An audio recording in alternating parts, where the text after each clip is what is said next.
I'm Janice Banther, and today we're going to be talking about a subject that somebody wrote in about.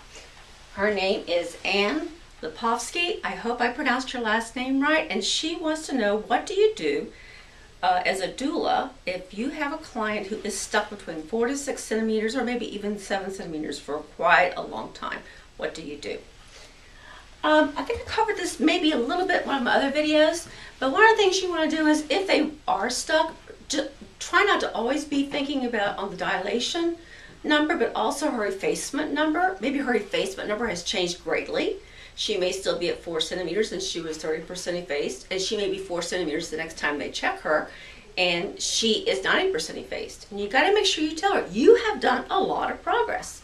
Maybe she was a -2 station when they checked her the first time. Now she's almost between a -1 and a 0. Huge difference. She needs to hear those things, but at the same time, we need to get her dilated. Those things are all happening, but we still need to get her cervix to dilate. So what you do is you start doing different positions. If she's in bed, you need to try and get her out of bed. And we just had a client not too long ago that had planned a completely natural birth, completely natural, and ended up with every possible medical intervention. And she didn't want to try anything. She didn't want to try getting out of the bed. She didn't want to try the walking. She didn't want to try the lunging. So if you have a mom that's just not going to try and doesn't want to do it, not much you can do about that. But what you need to do is, if she's laying down, is get her up. Get her on the birth ball. Get those hips moving back and forth, hula hooping. Trying to get those hips moving back and forth, back and forth. So she's just not sitting on the birth ball, but she's constantly moving her hips like that. Or either standing up and moving her hips like that, or lunging back and forth. All those positions you learn in your doula trainings and that you have in the labor progress book and things like that, that's what you want to do. But if she's still stuck there for quite a few hours longer, there may be something going on in her head. And it's one of Penny Simpkins' best things that she talks about when she says, if a mother seems stuck somewhere, stuck in her labor, stuck on a thought, you can see she's not even there present with her birth, but she's kind of like off somewhere, just stop and ask her and say, what you thinking about? What's on your mind? What you thinking about? You know, she may have had a baby that was a horrible birth the last time, and then she's terrified if she goes any further that it's going to hurt much, just like it was before. She's going to have that episiotomy just like before, she didn't want. She's going to have all these medical interventions. So if I just stop right here, then it's not going to happen. And the baby will be like this the rest of my life. They kind of think that in their head because they're hormonal. Hormones are working very hard to get the baby out. Their brain is working against it. What's the biggest part of getting a baby born? It's your brain. If you've got thoughts in your head that are making it impossible for your body to do what it's supposed to do, then it's not going to work. Your brain can actually stop the labor process.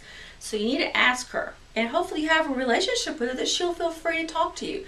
If she doesn't feel free to talk to you, but she seems to have a very close relationship with her partner, whether it be a boyfriend, a husband, a mother, a sister, and you think she might talk to them, maybe you should slip out to the other side of the room and let them talk for a little while. Maybe they need to get some things out. Maybe she needs to talk about something that happened at her last birth. They're stuck. They're stuck in their brain. It's not that their cervix is stuck. Most of the time they're stuck in their brain.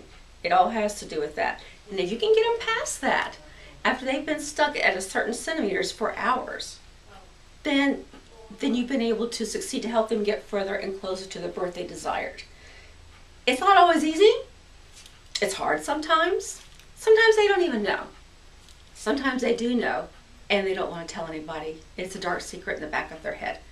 And other times when you're holding their hand and you speak from your heart, as doulas always do, we speak from our heart. When you speak from your heart and you're holding her hand and she's been with you for hours and hours already, and maybe her name's Ann. Ann, what you thinking about? What you thinking about? What's going on in your head? Use that doula voice and just talk to her. Stop trying positions, do the breathing when she has a contraction, and then go back to talking, and see if you can get her to talk out what's in her mind. If you get her to do that, more than likely, she will progress in her labor and she will dilate. But again, as I say about every single birth, there's one rule about birth. There's no rules.